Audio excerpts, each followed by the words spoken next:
Okay, folks, this lecture is about social Darwinism. Once upon a time, there was a guy named Charles Darwin who launched, the intellectual side of the reasoning side of science, how to describe that from this. How do we get here? How does anything get here?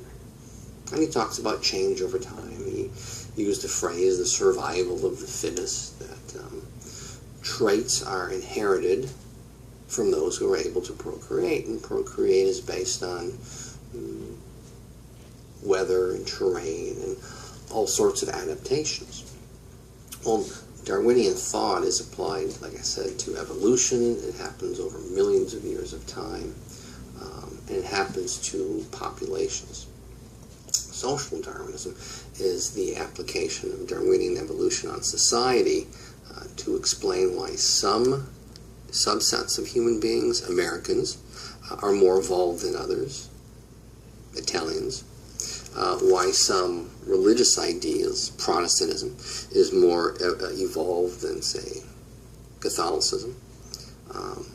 This is what we're looking at right now. In the 1890s, immigration, especially from Eastern and Southern Europe, rose dramatically. Industrials were happy to recruit them, cheap labor. Political bosses were happy to lend services to them in exchange for votes. But the native-born Americans were getting nervous about the increasing waves of new immigrants. So there was Catholics or Jewish people versus Protestants. Democracy was not time-honored traditions where these folks came from. In fact, they tended to mistrust government.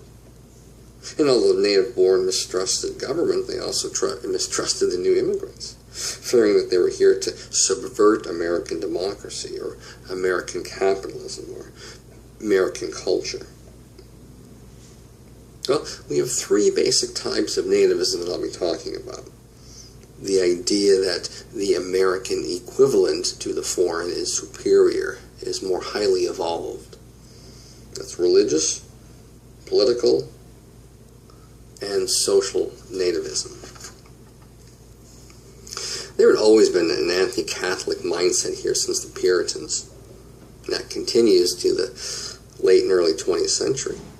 Josiah Strong wrote an influential book called Our Country. It came out in 1885. Our Country pointed out the association between political machines in cities and immigrants, especially Catholic immigrants. And thus political machines equal Catholic immigrants, which equals cities, which equal bad. There also was an idea that these foreigners are going to change, quote, our country. And so the best way to deal with this is simply pull up the gate and create Fortress America. Don't allow these people with these foreign, i.e. these non-American ideas to come to this country. Anti-Semitism was also an aspect of religious nativism. However, anti-Semitism also became an economic issue to native-born Americans who feared that the, quote, money power was changing hands. And Americans tended to blame Jewish people for all sorts of economic problems in this country, problems that they created or that were created long before the new wave of Jewish immigrants. Trust monopolies, wealth accumulation. Well, the Anglo-Saxon race, Americans believed, was simply superior to others. And sociologists at this time fed into these beliefs by writing, pseudo-scientific treatises on the subject. And a lot of Americans acted upon this. For example, there's the story of Leo Frank. Leo Frank lived in Atlanta. He was Jewish. And he took over managing a pencil factory. Well, there was a female worker there named Mary Fagan. Mary Fagan was a Protestant, an American-born woman. And she was raped and murdered. Well, the local authorities arrested the likely subject, the foreigner, the Jewish guy, Leo Frank. And the Atlanta press went after Leo Frank as, quote, a Jew who came to the South and besmirched white womanhood. Well, the local Folks of Atlanta found Leo Frank guilty of rape and murder, even though there was no evidence. The evidence was that he was a foreigner and that he was Jewish, and will be sentenced to death. The governor of Georgia thought that was ridiculous and commuted his sentence. At what time the good people of Atlanta stormed the jail, took Leo Frank out, and lynched him. This is a photograph of Leo Frank. You just don't see this that often. A mob of white people hanging a white person. We had political nativism, the Haymarket incident, for example. Anarchists are fomenting revolution, which, of course, revolution was feared by the native-born. And so we have temperance. The temperance movement. We are going to stop their immigrants' alcoholic culture, or the alcoholic traditions, especially the Irish, the Italians, the Germans, and the Poles. And American-born looked down upon them by temperance-minded reformers. The reality is, Americans drank just as much as anybody else. In fact, there's this wonderful book about how much Americans drank in the 18th and 19th century called An Alcoholic Nation. Well, an example of these temperance reformers was the WCTU, the Women's Christian Temperance Union, established by and ran by Frances Willard for nearly 20 years. This was a female reform movement, a Christian, i.e. Protestant, who not only tried to get these foreigners to stop drinking, but also to stop their, at least, public affiliation with Catholicism or Judaism. The native-born Americans prize what they called, quote, the American way of life. American exceptionalism. That Americans are particularly not just important, but superior. And this led to a sense of cultural superiority. Americans saw these new immigrants as a threat to the American way of life. Immigration threatened to take jobs from native-born, because immigrants would take less money to do the jobs that native-borns would do. We see that same argument today, great South Park episode about the people from the future coming back to Denver. They're taking our jobs. Normally we worry about the foreign-born, quote, taking our jobs when the economy is down. When the economy is good, we want those folks around because we want cheap labor. We want people to mow our lawns and flip our burgers and clean our toilets when the economy is good. When the economy is bad, then all those foreigners were taking all the good jobs. It happened 150 years ago. It happens today. Well, groups were formed in the United States by nativists to celebrate American exceptionalism, such as the Sons of the Revolution and the Daughters of the American Republic. Daughters of the American Republic, DR, was established on Columbus Day, 1890, and of course, to be a member of the Daughters of the American, Daughters of the American Republic, you had to have had a relative who fought in the American Revolution. Daughters of the American Revolution. In order to be a member of the Daughters of the American Revolution, you had to be a woman who had a family member fight for the American Revolution. The idea was, that's not going to be foreigners. You had a relative who fought in the Revolution, your family has been here quite a while. DR still exists today.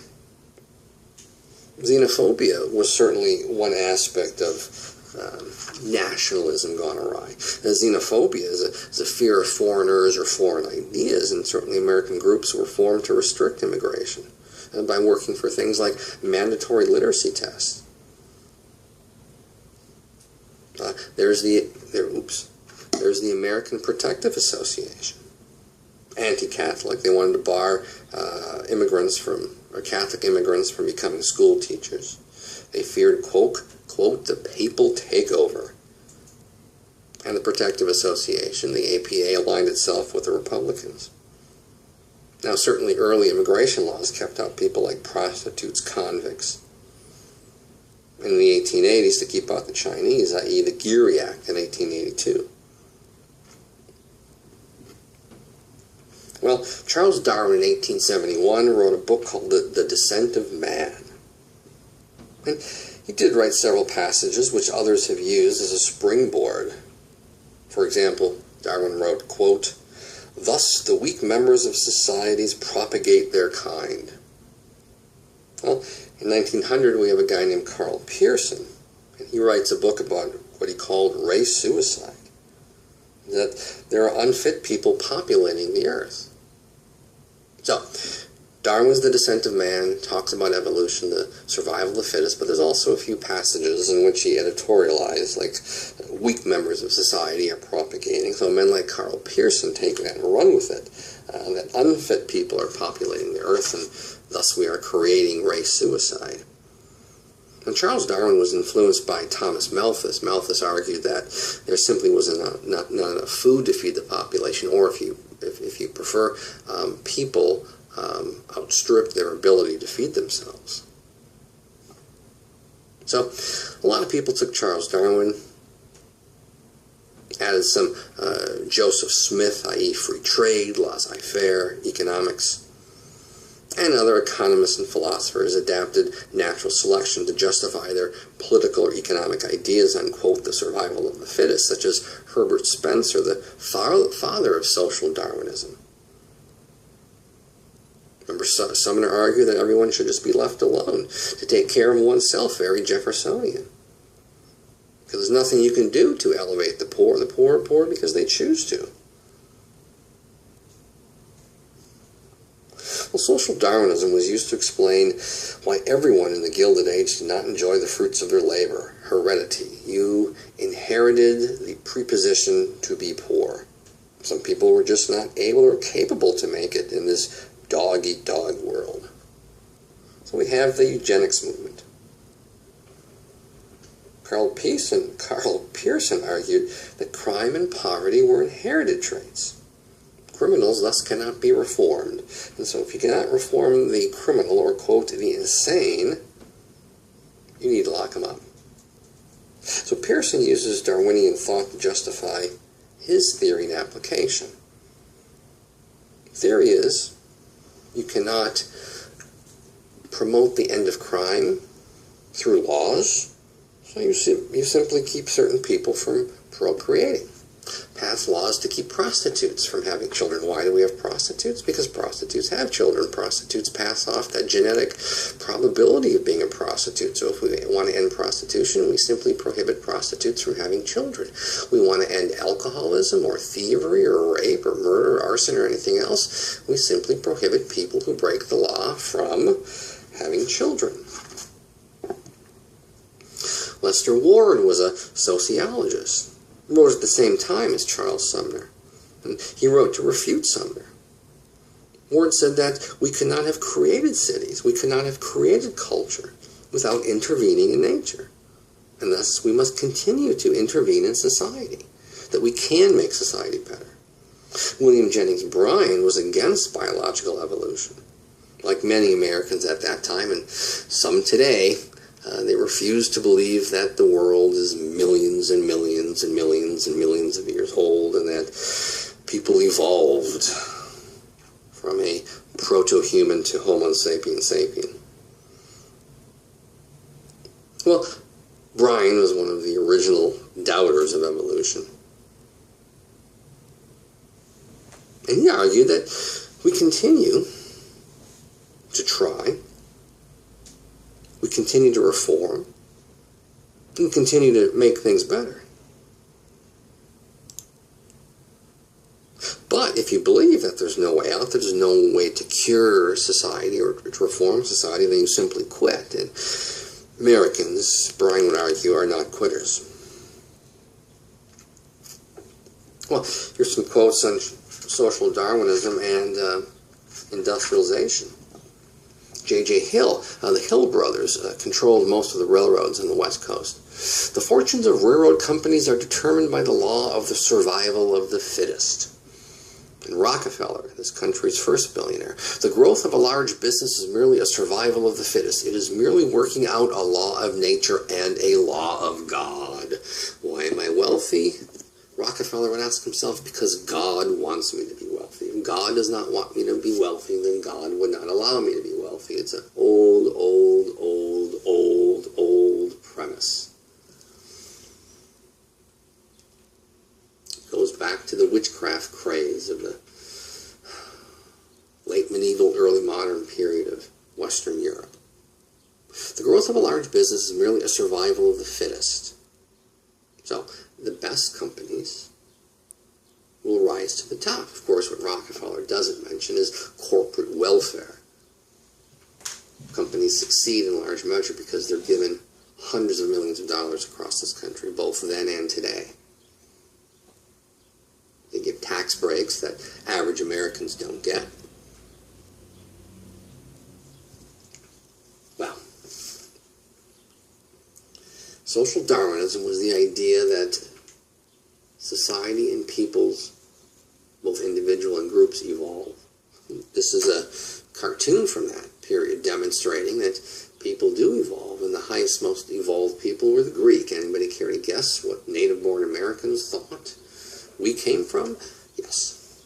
Then we have the Negro, the Creole Negro. Look at the head, the skull. The brain sits back a little bit more. The jaw juts out.